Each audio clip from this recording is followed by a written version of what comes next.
This is the site, the training ground of the U.S. women's softball team. Also, this is the place with this beautiful facility where national championships are being determined in the ASA Hooters National Series.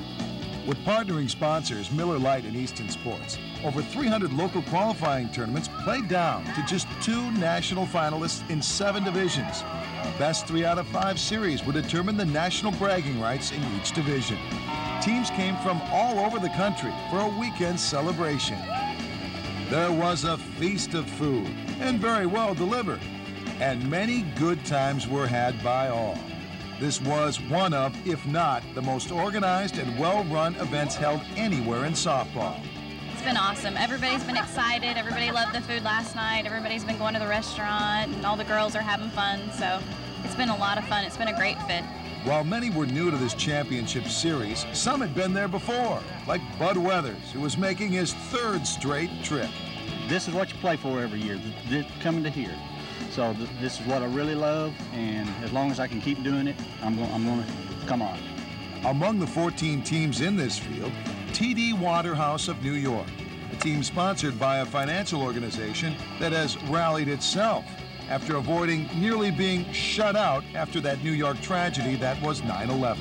The town has been great. The hospitality between Hooters and Miller Lite and Easton, it's just been fabulous for us. It's just an incredible experience. It's great to be here, as I said, and I'm looking forward to going to, I think it's the Mirror Building, and paying my respects there too, because I met a lot of good people from Oklahoma who came down to New York after 9/11. A lot of police officers and firemen to help us out. So I'm going to go pay my respect to the people who lost their lives here.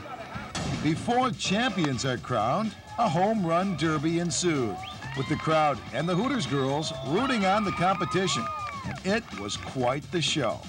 The women's winner actually outdistanced many of the men in this field.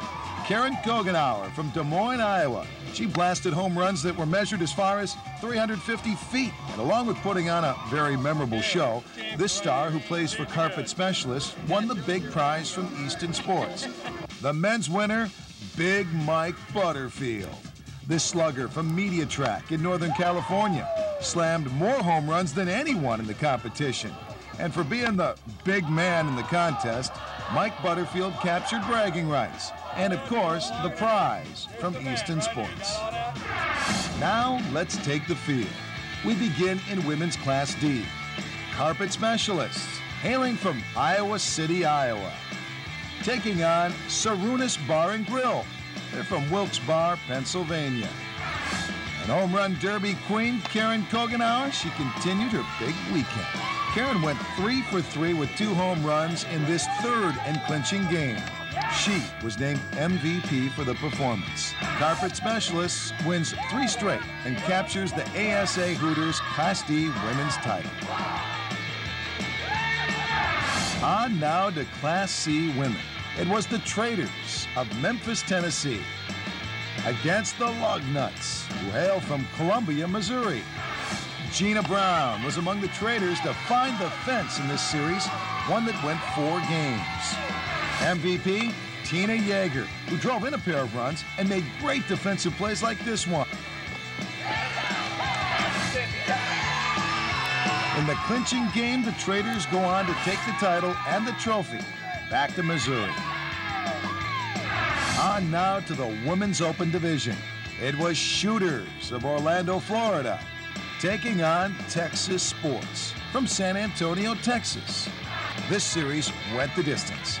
Michelle Vance, she showed her home run punch often in this series. Take a look at her 3-run shot.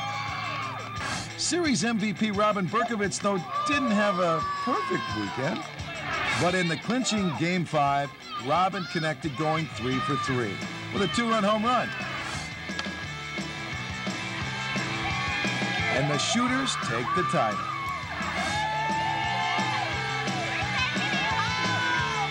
On now to men's competition. The Class D title featured those New York boys from TD Waterhouse against the California boys from Woody's in San Diego. TD Waterhouse won the first game in a run rule, but then it was all Woody's. Anthony Sagina, the first baseman, driving in a run with this balanced stroke. In 4 games, it was the Woodies taking the title in Oklahoma City, overcoming that gritty effort by T.D. Waterhouse. Woodies celebrates the victory and brings a national title back to sunny Southern California. On to the men's C division, featuring Media Track from Concord, California, a collection of Northern California kids. They take on Bugs from Nashville, Tennessee. The series MVP for Media Track was Steve Ottaguro. He labeled this like winning a World Series. Well, at least this year, one Bay Area team can lay claim to a national crown. Media Track wins this best of 5. In 3 straight, they earned the prize.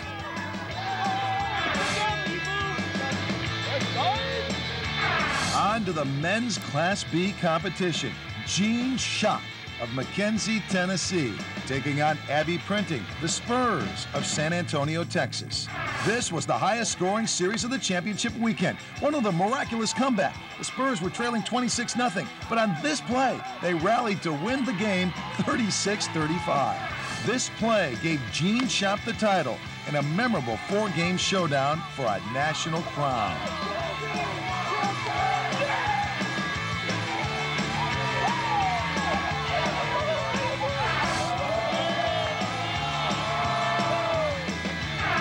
And in the grand finale, men's Class A, it was Berardi's TPS Tech Serve of Lexington, Kentucky.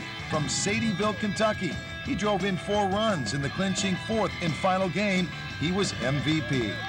Also playing big in the weekend showdown, Bo Franklin from Elizabethtown. He had 3 home runs in this clinching win. And Fred Ditto was also an offensive weapon all weekend long. It was Berardi's that wins the title and the bragging rights of the Class A National Championship.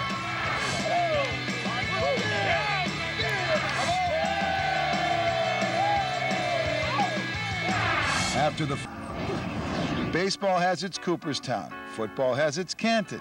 For the history of softball, it's Oklahoma City. Softball people are very dedicated, very committed to the sport. So they've got a shrine. This is the National Softball Hall of Fame Museum. We've been here in Oklahoma City since 1966. We've been here in this building since 1973. When people come to here, they can see the accomplishments, they can see the memorabilia, they can see the uniforms. So they can come here and they can see someone that maybe they've played against, maybe they saw a play, or maybe it's a friend or a relative, but whatever that person may be, hopefully they can find it here, and we're glad that they come to the National Softball Hall of Fame. Within these hallowed halls, the rich history of this American pastime. Softball was invented in 1887 by Lewis Roper at the Farragut Boathouse. George Hancock invented the indoor game, and Lewis Roper took it outside, and he had a version called kitten ball. That was in 1895. Of course, ASA has been around since 1933. We initially started as strictly a fast pitch organization predominantly, then we moved into slow pitch in 1953. And the legends live on in this hall with plaques, bats, hats, and jerseys. But this is anything but an old boys club.